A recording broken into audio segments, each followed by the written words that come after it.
gets me emotional, because when you think about where our story started, our conversation started, the smallest of decisions, right?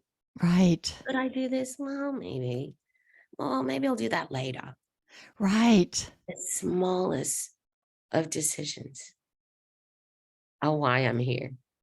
Right. They all stacked up to Mhm. create the perfect timeline. They all stacked up. And Yeah. that's when we all realized what a miracle it was. And when I flatlined, I felt myself lean back and go to sleep. And then all of a sudden, I was in this infinite darkness where there was no time or space, but it wasn't dark like you could turn a light on. It was kind of like out of space, like the galaxy dark. It was like a weird, empty, but not empty, dark, but not dark. It was kind of like and I couldn't see anything. I was looking around, kind of confused. And then I thought, oh, and as soon as I thought, oh, the scene switched. And I'm standing in a hallway and I'm looking down a hallway, kind of leaning in. And there was God and Jesus and a light behind them. And I just knew where I was. Something was so familiar. I just knew where I was. And Jesus was a man in the sense that I could see all his features. I could pick him out of a crowd now. And God was this Wow. dark shadow.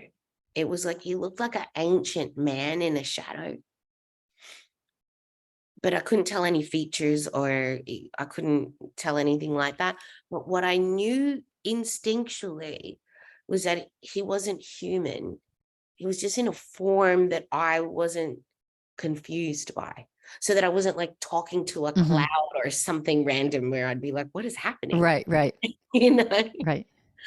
It was like the feeling just was like, I know where I am. And the minute I realized all of this, it just happened very quickly. It was like the minute I got oh, all of a sudden, a wave of compassion washed over me. Like if you took every person in the world and times it by 10,000, I felt this wave of compassion for all of the suffering that we go through, all the joy, all the emotion, all of the humanness, all of the humanness, a deep sense of grace for all of it.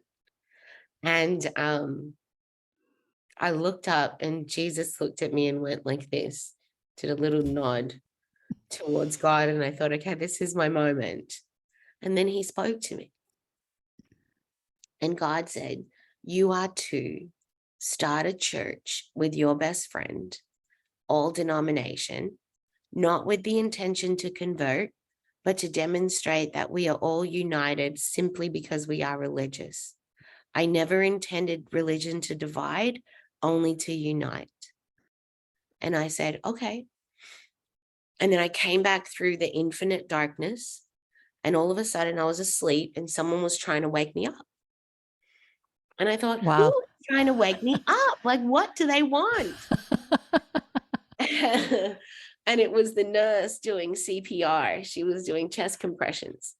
Oh my goodness. Yeah. And I opened my eyes and I could feel like my whole body. And I said, Margaret, I'd met her earlier that day. And I said, Margaret, relax. And I moved her off of me and I sat back up and I said, guys, relax. I just took a little nap. Where were we? And the doctors to this day say they have never seen someone sit up from flatlining for 2 minutes and know where they are, know what was happening, talk normally, understand everything that was going on. They said normally the person is drooling, out of it, discombobulated, doesn't have the strength to sit up because you've just been, pounded for 2 minutes on your chest, doesn't have the strength to do any of that. They were in absolute disbelief.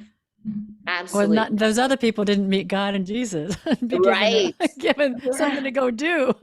Right. They were in absolute disbelief, and it was like a pin drop. And all you could hear was the surgeon say, take her to the OR right now.